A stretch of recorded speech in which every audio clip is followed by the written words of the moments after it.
Take number two. Feels great when you're making the same video over again and you already made it. So of course, when I'm like feeling really good, I'm out to get on the grind, start a video making streak, and actually get a decent amount of videos done tonight. No, just doesn't want to save. So now I'm behind.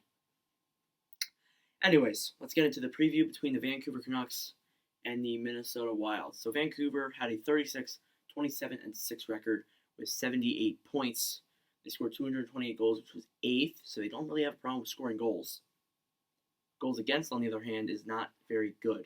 They've let in 217 goals, which is 17th lowest in the league. So that is not good. Their top 3 players, they have a lot of players that don't really have a lot of playoff experience, and like the really only person is like the person that's on the top of the list for their leader in points is JT Miller with 27 goals and 45 assists for 72 points. Yeah, it's pretty obvious that he has had playoff experience. I don't think anybody else on the team really has, to be honest, besides him. So he's best when it comes to playoff experience. Number 2 is Elias Pettersson, 27 goals, 39 assists for 66 points. Pettersson been very solid over the past 2 seasons that he's been in the league, so I'm very hyped for him in these playoffs. First year ever. Number 3 is Bo Horvat, 22 goals, 31 assists for 53 points. Not very bad stats. Again, very hyped for these playoffs. Goaltending, it's not that scary, but like it could get scarier in the future. So their tendies, number 1 is Jigger Markstrom with 23 wins, a 2.75 goals against average, a .918 save percentage, and 2 shutouts. So pretty solid statistics. Number 2 is Thatcher Demko with 13 wins, a 3.06 goals against average, a .905 save percentage, and 0 shutouts. So Markstrom needs to not focus on. Sorry, there's weird noises going on outside. Markstrom needs to not focus on trying to being re-signed and stuff. He needs to focus on playing in the playoffs because he's never really been in the playoffs that much. So he needs to really focus and get ready to go during these playoffs. Thatcher Demko, I think, is a very solid tendy. I think if Markstrom does not re-sign with Vancouver, I think he will become the starter.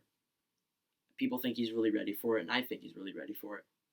Next up here, you have Minnesota. They were 35, 27, and 7, 77 points.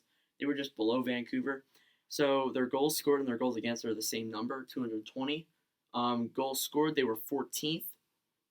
Pretty decent. They don't really have kind of middle of the pack. Goals against, 220. 22nd is not that good.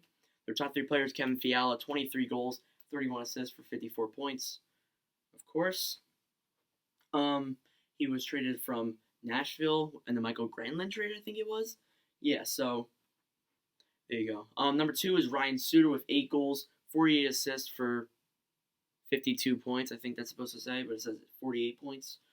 So yeah, Ryan Suter has had kind of problems with scoring goals, but he's kind of going down to a lower end of his career. Yeah, so I think he might not do a lot of damage in these playoffs. Number 3 is Eric Staal with 19 goals, 28 assists for 47 points. He's a pretty old veteran. I think he might retire in the very near future. Tendies kind of surprised me this year, actually. Alex Stalock led the pack with 20 wins, a 2.67 goals against average, a .910 save percentage, and 4 shutouts. Very surprising. I thought Devon Dubnyk would do a lot better, but Dubnyk actually didn't do pretty good. He had 12 wins. He had 3.35 goals against average, a .890 save percentage, and 1 shutout. Really surprised me through the evolution of him and his career. It's kind of been going, it went up a little bit, and then it just went down. So now I think Stalock has taken over the starting position. Final prediction, I predict that, and first off, I'm sorry. I actually thought that it was a best of 3 game series, but it turns out best of 5, because of course it was. So yeah, I'm very sorry about that. But the predictions, I predict that Vancouver will win 3-1. And it's kind of obvious, but All right, anyways, that's it for this preview. We have 2 previews left after this. First off, thank you guys for watching. If you enjoyed, make sure to leave a like, hit that subscribe button. We're trying to get to 300 by the end of the year. We're almost 80 subs away already, so we're almost at 220. So that's absolutely unbelievable. The support has just been unreal. So yeah, thanks for watching, and I will see you guys in the next video.